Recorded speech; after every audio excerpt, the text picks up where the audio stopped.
guys, I'm John P. I'm Callie Lewis. Thank you for joining us for Talk Mobile 2013.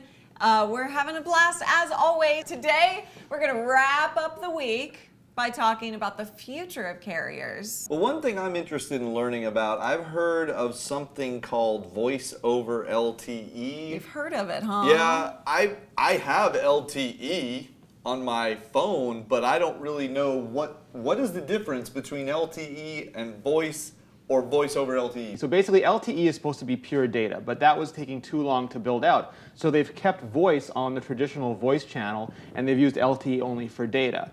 Some people won't even call it LTE because they don't think it properly covers the standard. So what's supposed to happen is everything is going to go to data. Then the carriers can drop the voice channel and just open up the bandwidth, because data takes so much less space to move than voice does. So right now, you imagine a 2-lane highway with giant trucks on one side and fast little motorcycles. You throw that one out and there's just fast little motorcycles everywhere. Sounds awesome. Is it going to fix everything? Do I get rid of half of my bill now? Remember, you're not going to wake up every day and everybody's going to have this. It's just not going to work that way. Verizon's probably going to be the first out of the gate here in the States, but T-Mobile is just starting to roll out its LTE. Sprint is still pretty slow. AT&T will probably be number 2 there. So. Data is probably going to be the future, because if you look, BBM intermediated text messages a long time ago. iMessage is doing it. Google Voice is doing it. Yep. WhatsApp is doing it. And Skype. Yeah, Skype is doing it. And it's going to be how they have to evolve. Phil, you said that not everybody's going to have it at the same time. Mm-hmm. Of course, we're talking globally there.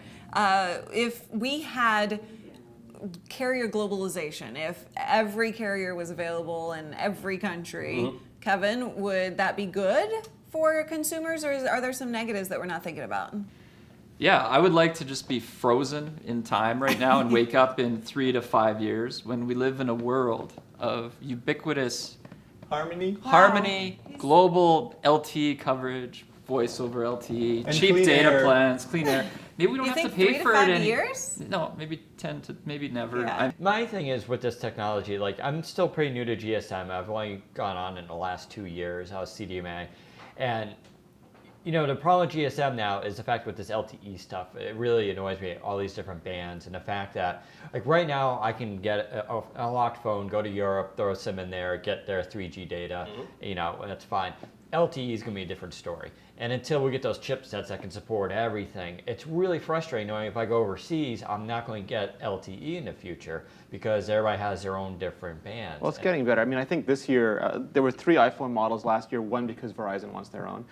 This year, there'll probably be 2, 1 because Verizon wants their own. And the other one will just work all over the world. And we're going to get to that point if the carrier agreements allow it. And you have to remember, in the rest of the world, GSM data is different than it is here. I just feel like we're losing what the benefits of GSM. That combined with nano SIMs is really annoying me, because it's just the convenience of what GSM was supposed to be is going away, and that's because carriers want that, though. Yep. Carriers want to lock you in. They want proprietary. They want unique phones. That's what they want, and I think they're winning. It's not what I want. What I want is a big, dumb network that's ubiquitous, that I can connect to with any device that just works. Like your ISP. I want an internet. Yeah, you want your home the ISP. internet for phones. We want dumb pipes. I think we all want that. I think the challenge for carriers is going to be to figure out how to keep adding service for customers beyond being a dumb pipe. Do you think they're going to try that, or do you think they're just going to continually resist becoming the dumb pipe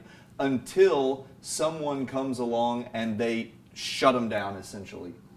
I think we'll keep perceiving them as resisting. I think they will justify it as trying to add more services, and hopefully something changes. They have a lot of power right now. Why would they give that up? Well, I mean, They have all the power. It's the same thing we talked about before. If they become done pipes and just do the ISP model, the cost of data will go significantly up. Like right now, they use all these value-added services and extra fees to try to hide the bottom line of the price we pay. But I, for one, am willing to pay, give me X many bytes of data and let me do whatever I want with it. Don't slow down Google, don't slow down Netflix, just let me have my data. Time for us to wrap it up, guys. We will see you next week. Come on back for more. Leave us a comment below before you go, and again, like he said, we'll see you later, so don't forget us. Don't forget us, please. Bye.